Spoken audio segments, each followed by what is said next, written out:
Oh boy, where do I start with this one? This is a mess, I'm not gonna lie. So boom, we of course have the Usyk vs Fury 2 card coming up on December 21st, and Israil Madrimov vs Serhii Bohachuk was booked in as the co-main event of that card, so to speak. The last fight before the big main event. Above Moses Saitama vs Dempsey McKean, Johnny Fisher vs Dave Allen, Dennis McCann vs Pete McGrail, and Isaac Lowe vs Lee McGregor. Despite the fact that Israil Madrimov and Serhii Bohachuk are both coming off of losses, this was setting up to be a great fight in the 154-pound division with significant title shot implications between the 2nd and 6th ranked fighters of the division per the Ring Magazine rankings.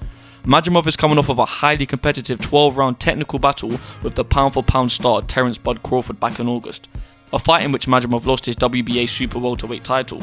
And Bohachuk on the other hand is coming off his Fight of the Year contender against Vergil Ortiz Jr., also back in August. This was a back and forth in the pocket 12-round war in which Bohachuk knocked down the undefeated Mexican phenom twice, but when the fight ultimately went to the cards, the Ukrainian fighter lost by way of majority decision in what was a highly disputed verdict amongst the boxing community. Many think Bohachuk deserved the nod over Ortiz there. Also just to note, Bohachuk lost his interim WBC super welterweight title as a result of the controversial decision loss. So Bohachuk vs Madrimov was set to be a very interesting fight, and the boxing fans were excited for this unpredictable affair. And off the back of his performance against Vergil Ortiz Jr., it seemed justified that Serhii Bohachuk got the chance to fight a former world champion on the undercard of such a massive and historic fight.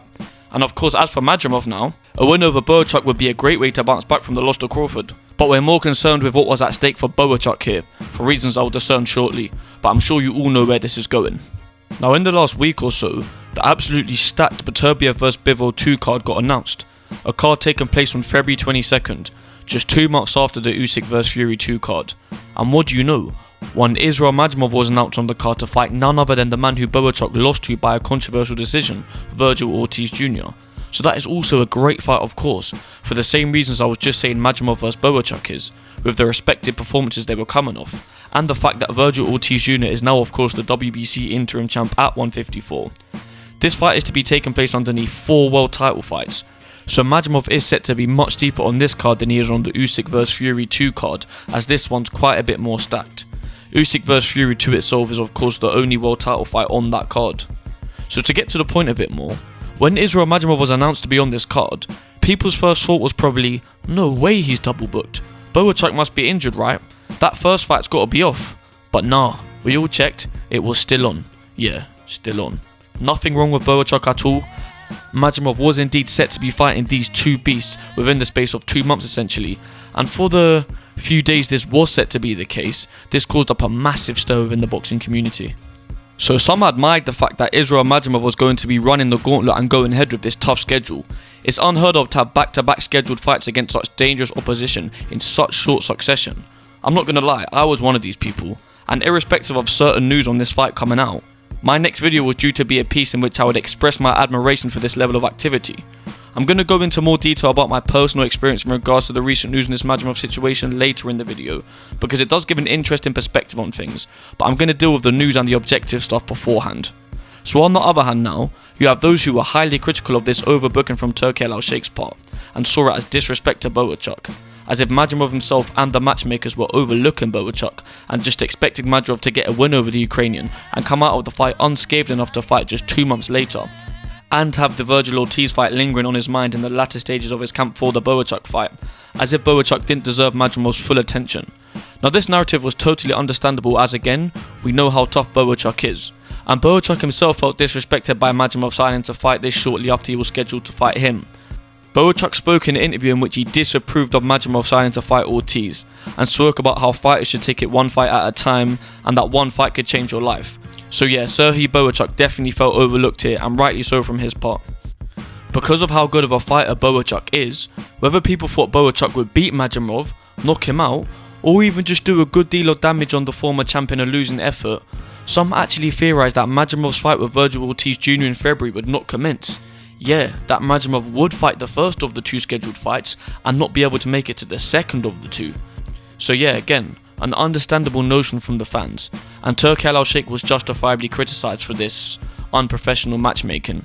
But now to finally stop beating around the bush and get to the recent news, yeah, it turns out people were right about the fact that one of these 2 closely scheduled Madrimov fights were not going to take place. But it turns out it was the first one, against Serhii Bohachuk, as it has come out recently that Israil Madrimov has conveniently come down with bronchitis, as per Serhhi Bohachuk's announcement, and is now unable to fight Serhii Bohachuk on December 21st. So yes, Madrimov is no longer on that Usyk vs Fury 2 undercard, but he is still scheduled to fight Vergil Ortiz Jr. in February. Now I say this is convenient because of the way this tweet looks from Turkey here. Give it a read on screen. It's like, yeah, he's going to be sick for the Bohachuk fight, but he will make the Ortiz fight, so it's calm, innit? I mean, that's how I read this. So yeah, as I said, when we had both Madrimov fights still scheduled, I understood the Bohachuk is being disrespected here narrative, but boy is he being disrespected beyond belief now with what has just expired.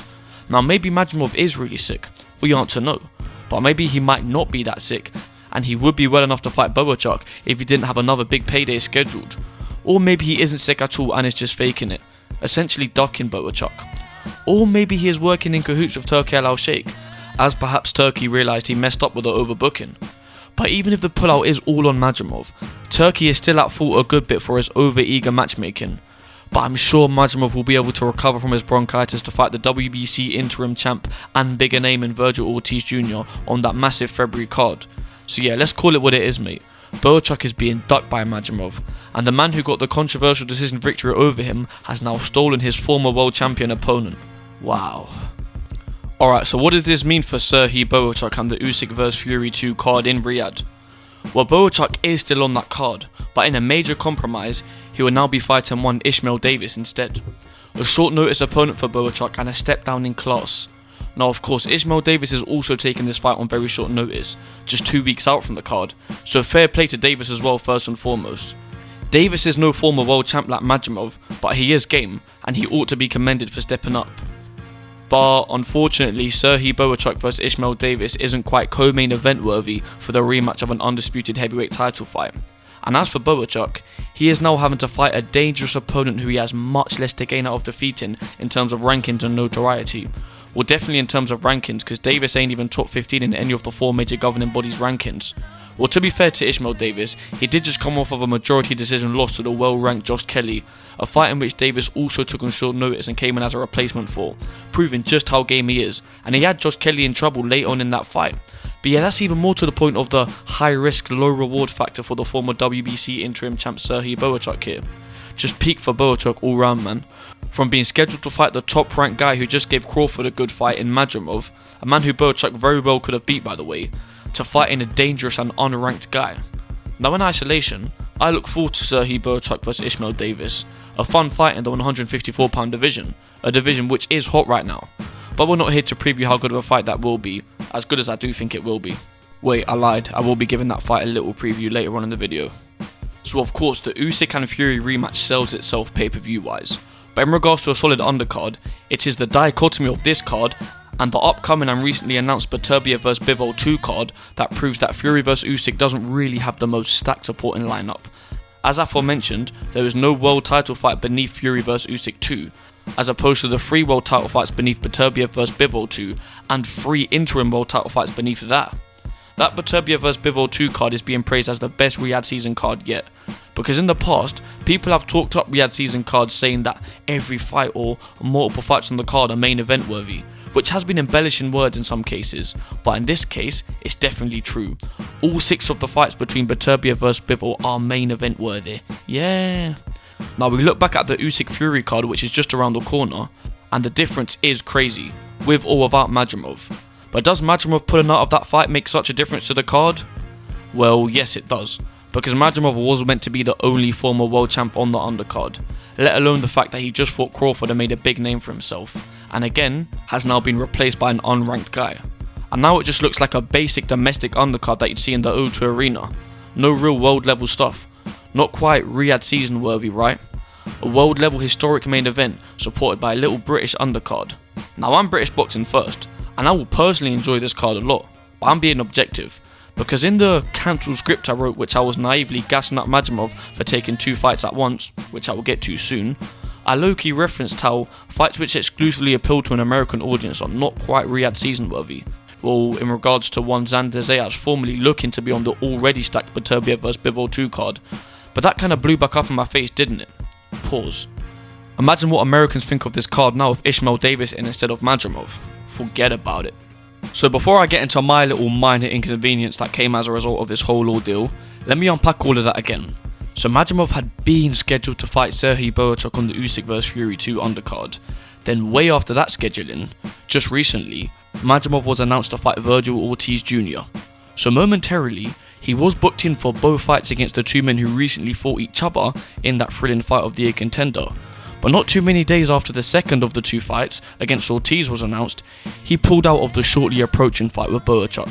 So when we take a step back and look at how quickly it took for the Bohachuk vs Madrimov fight to get cancelled after the Ortiz vs Madrimov fight was announced, one could say that when Madrimov became Ortiz's opponent for that Beterbiev vs Bivol 2 card, they found a way to scrap the Bohachuk fight, robbing Bohachuk of a big opportunity and hurting the quality of the Usyk Fury 2 card. And the man Bohachuk lost in a controversial decision to stole his former world champion opponent, further hurting Bohachuk's status in the super welterweight world title scene if the arguable robbery in the ring wasn't enough. Crazy stuff. So Bohachuk is really the one being done dirty. But let's hear how this mere Omega male who just sits on his couch took to the whole situation.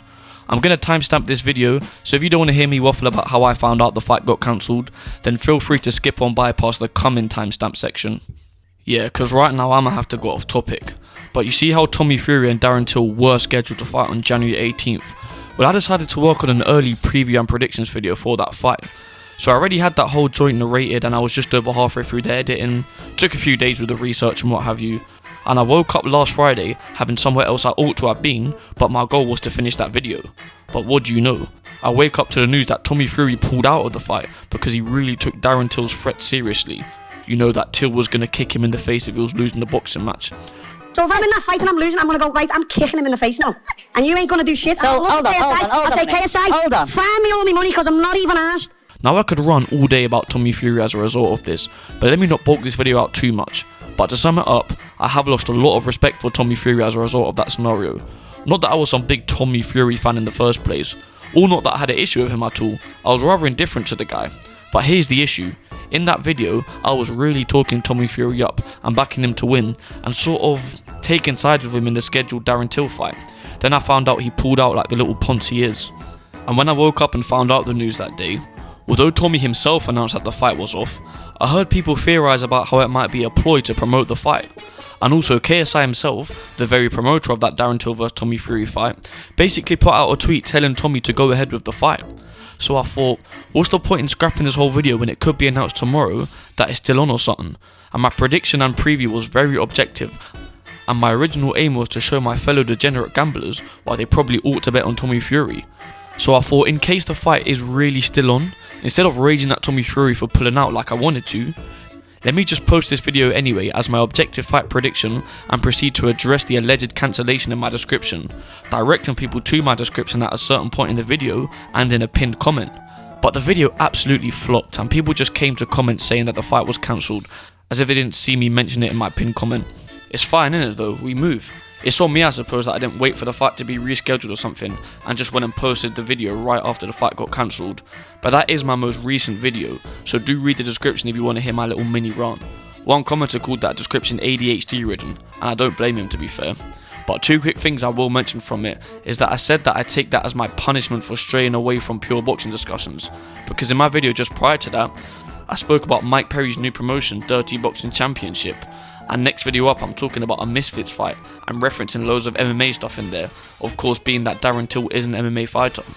So yeah, every video counts to me at this stage, and that video being made obsolete was like my punishment for talking about all that stuff instead of the actual boxing that's going on. And one more thing on that Tommy Fury Darren Till situation, which will link to the Bohachuk vs Madrimov situation from my part, is that I really took the side of Darren Till as a result of the cancellation. So yeah, my frame is just broken. You guys just heard me cry about my little video getting ruined. But seeing as I have the status of a plum at this current juncture anyway, Bruv, you got the status of a plum, you're a plum. I'm going to completely break my frame of stoicism now. So straight after I finished that Tommy Fury vs Darren Till predictions video, I moved straight on to do my next video. And as a result of the recent announcement of the Beterbiev vs Bivol 2 card, of course with Madrimov vs Ortiz being announced on that card, I thought let me absolutely commend Madrimov for being booked for these two tough fights within such short succession. So I started working on the script. Yes, I read off a script. Busted. Busted! And yeah, to sum it up, I was gassing Israil Madrimov up for going ahead with the schedule and how rare Versailles is in modern boxing and blah blah blah. Then I went on to touch on the fact that Vergil Ortiz was originally going to fight Boots Ennis on that February 22nd card and that one fell through. Then Xander Zayas was looking to be Ortiz's opponent on that February 22nd date. And then when it turned out that the already booked Israil Madrimov would ultimately fight Vergil Ortiz on that card, I'm basically like, oh yeah, Madrimov is a way better addition to the card than Zayas. So that Beterbiev vs Bivol 2 card is way more stacked than the Fury Usyk card anyway. However, we previously thought that if Madrimov couldn't fight both of his scheduled fights, it would be the second fight against Ortiz that wouldn't come through. So we're all well and good in regards to the Bohachuk fight anyway, right? But no, the worst case scenario happened.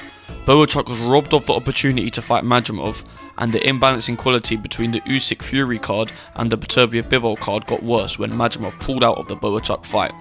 So yeah, I don't even need to be showing this to you guys, but I'll admit how wrong I was before making this very video as a result of Madrimov's pullout.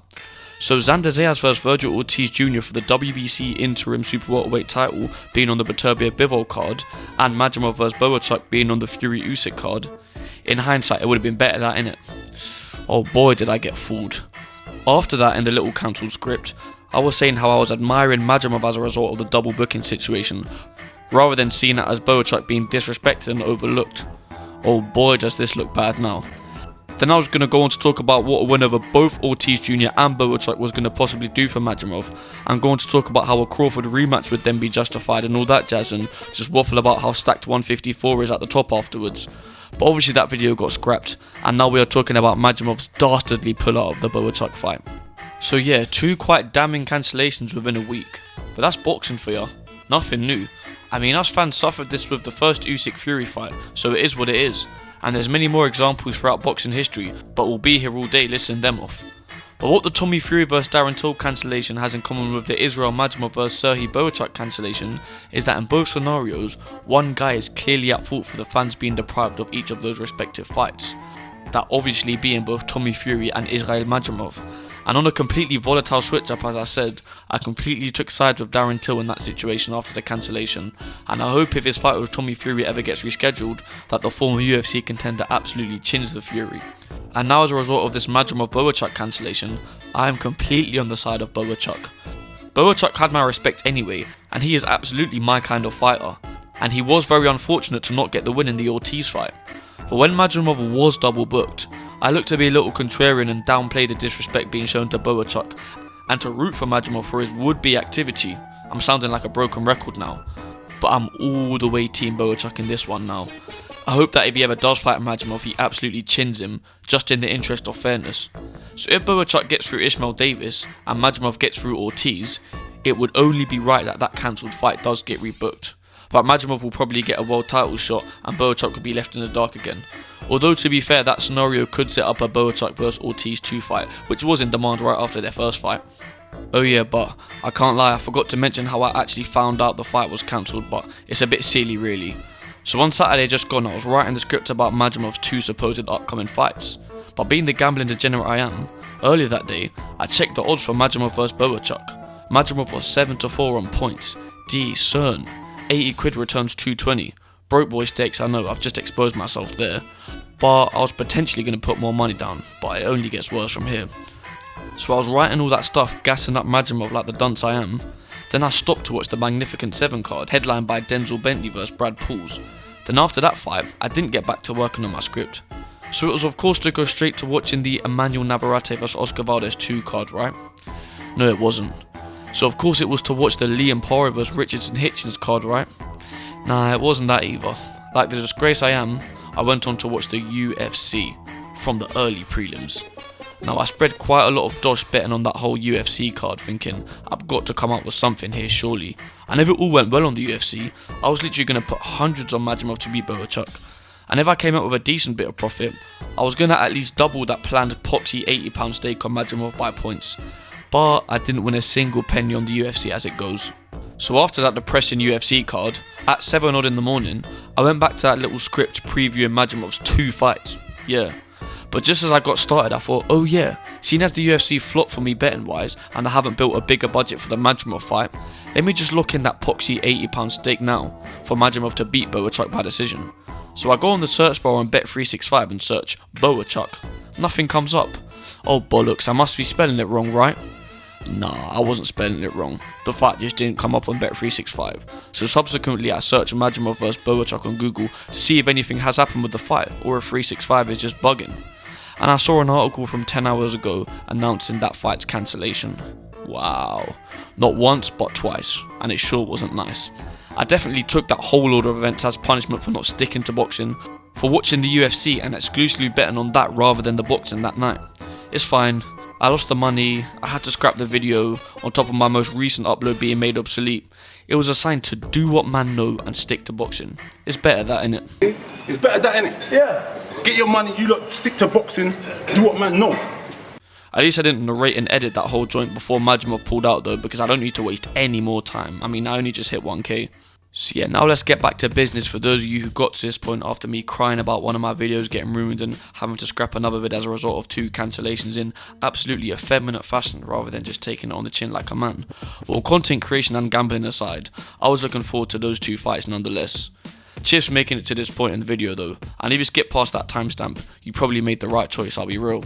So before I do close out, I want to touch on the details of Madrimov's pullout a bit more.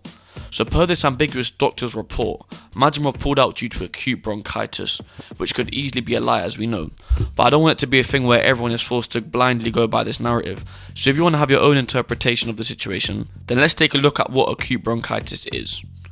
Acute bronchitis is a short-term respiratory infection that causes inflammation of the bronchi and the air passages in the lungs. The main symptoms are coughing, which can be dry at first and then produce mucus, and other symptoms include wheezing, shortness of breath, fever, and chest discomfort. So let's assume that Israil Madrimov has indeed come down with acute bronchitis. It's basically like having a little cold or flu, and it should barely last a week and a half for those with a good immune system probably. But we do have to consider that it is hard to cut weight and train hard under such conditions. It will have its effect, so fair enough.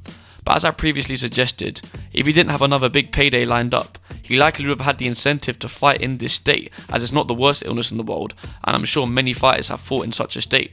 So the term duck is a major buzzword in boxing, but I'm comfortable saying that Israil Madrimov has ducked Serhii Bohachuk either way. Because remember, there is a good chance that he didn't conveniently get sick anyway.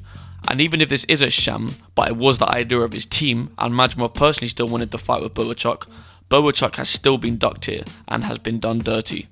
So let's quickly look ahead to Serhii Bohachuk vs Ishmael Davis coming up on December 21st a bit more as well before I finally close out now. Because I might have sold it short being that this video is more so about the story of Madrimov's pullout. And I spoke about how this new fight hurts the quality of the Usyk vs Fury 2 undercard. But when you want to talk about story, in isolation I need to reiterate that Ishmael Davis vs Serhii Bohachuk is a very interesting short notice fight. Back on September 21st, Josh Kelly was set to face Liam Smith on the undercard of Anthony Joshua vs Daniel Dubois. But only about a week and a half before that fight, it was announced that Liam Smith pulled out due to illness. It was then confirmed that Ishmael Davis would fight Josh Kelly as a replacement opponent, so a very short notice fight indeed. And as aforementioned, Kelly got the majority decision victory in that affair, and Davis had him hurt late. And fast forward to December, the month we're in right now, Ishmael Davis has of course stepped forward to replace Israil Madrimov as Serhii Bohachuk's opponent of course. Here in the UK, Ishmael Davis is justifiably getting a lot of plaudits for stepping forward. Forget about Madrimov being scheduled to fight twice within just over 2 months for a brief period. His very replacement opponent Ishmael Davis will have fought 2 top-ranked super welterweights twice within 3 months, both on very short notice and on big undercards in need of a step in. Now this is a story. So any of you who are not familiar with Ishmael Davis, I don't expect you guys to be excited for this fight just because he's taken a couple of short notice fights lately, but the fundamental question is, will the fight deliver in the ring? Well, I would assume yes. It goes without saying what Bohachuk is made of based on his last fight against Vergil Ortiz Jr., your high guard inside fighting warrior who gets to work in close, coming forward with big power shots, big uppercuts and hooks to the body and head. Now Ishmael Davis' most recent fight against Josh Kelly wasn't much of a fun fight. Josh Kelly boxed on the back foot to outpoint Davis, but Davis was the aggressor in that fight. Now the fact that Davis was the aggressor in that one doesn't confirm that he's just going to meet Serhii Bohachuk in the middle for a phone booth brawl, but we saw him engage in a nice nip and tuck affair against our undefeated Ewan McKenzie just last year. In that one, we saw Davis employ good inside fighting tactics to get off power shots and ultimately get the stoppage victory. So yeah, I think Bohachuk vs Davis will indeed be a highly entertaining fight, and there is a chance that Davis tries to box and move in there, but I think it will still be a fun fight in that case. Bohachuk would get to him, and they will get stuck in either way. At first, I was wondering whether if Ishmael Davis replacing Madrimov as Serhii Bohachuk's opponent will lead to the Ukrainian's bout being moved down the card, because the two fights below it are heavyweight fights which may have more casual appeal. But to be honest, I hope Bohachuk keeps his original spot on the card, and I do reckon he will. Mad for Davis though. It really wasn't long ago he was fighting on small hall non-televised shows, and now he's just off the back of fighting in Wembley Stadium and is now looking to be performing right before the unified heavyweight title fight main event in the Kingdom Arena in Riyadh. Wow. Now I know before I said that the incidents that have expired lately has made me want to root for Bohachuk, but it's going to be hard to root for him over the British fighter in there, even with how unfortunate it would be for Bohachuk if he lost to Davis after getting the wrong end of the stick in the Ortiz fight, and the fact that many actually had him beating his original opponent for this date, Israil Madrimov. But ultimately, I just hope that this is a very fun fight, and that both men have good future opportunities in the division regardless of the result, and I am hopeful that that will be the case. And if Ishmael Davis does beat Bohachuk, boom, he's immediately boosted himself up to that elite top 7 mix in the super hot junior middleweight division, and there ought to still be a place for Bohachuk in that mix. Alright, let me finally end this one now. You guys let me know what you think about Madrimov pulling out and that whole double booking situation. Let me know if you reckon any fights end up getting cancelled on the Bivol vs Beterbiev 2 undercard as well actually. Let me know what you think about Vergil Ortiz here and how everything has sort of fallen into place for him. And be sure to let me know your predictions for Serhii Bohachuk vs Ishmael Davis too. And you have been listening to O.M.E Boxing.